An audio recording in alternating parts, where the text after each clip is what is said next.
ACB విచారణకి governor అనుమతిస్తూ నిర్ణయం తీసుకున్నారు. ఫార్ములా ఈ కేసుకు సంబంధించి మాట్లాడదాం. అడ్వకేట్ ప్లస్ బీసీ కమిషన్ మాజీ మెంబర్ శివప్రత్ పటేల్ ఉన్నారు, మాట్లాడదాం.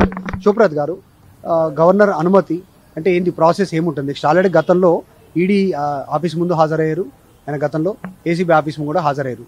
ఏం జరగబోతుంది కేటీఆర్ విషయంలో, ఫార్ములా ఈ రేస్ విషయంలో? మొన్నటి వరకు ముఖ్యమంత్రి ప్రచారంలో కూడా, ఎన్నికల ప్రచారంలో మాట్లాడారు, గవర్నర్ దగ్గర పెండింగ్ ఉందనేటువంటి కేంద్రం పైన మాట్లాడారు. సో ఏం జరగబోతుంది ఈరోజు? ఆ ఫార్ములా ఈ కేసు అనేటిదే పెద్ద బూటకమైనటువంటి కేసు, ఆ తుసు కేసు అని చెప్పేసి దాంట్లో ఏమీ లేదు, సబ్జెక్ట్ లేదు.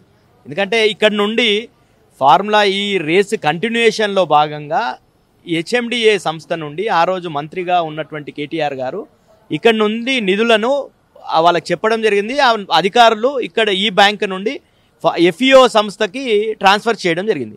ఇక్కడ నుండి పోయినాయి, అక్కడ రిసీవ్ అయినాయి, ఇంకా మధ్యలో ఏడ లేవు, లేకపోతే తిరిగి కేటీఆర్ గారి అకౌంట్లోకి చేరలేవు. కాబట్టి ఇలా అవినీతి జరగలేదు, ఫిట్ ప్రోకో జరగలేదు, ఏమి జరగలేదు.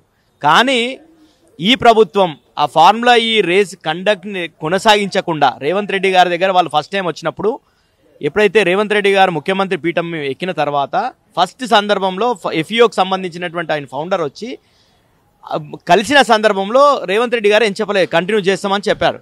తర్వాత మళ్ళీ ఏమనుకున్నాడు, ఏందో ఇంట్లో కొంత చిన్న అంటే ఇర్రెగ్యులారిటీస్ ఉంటాయి. దేంట్లో ఏంది, అధికారులు అనుమతులు తీసుకోలేరని ప్రొసీజర్ ల్యాప్సెస్, చిన్న చిన్న ప్రొసీజర్ ల్యాప్సెస్ ని పట్టుకొని దాని కోడిగుడ్డు మీద ఈకలు వీకే విధంగా రేవంత్ రెడ్డి గారు గత 2 సంవత్సరాల నుండి ఈ ఒక్కటే ఉన్నట్టు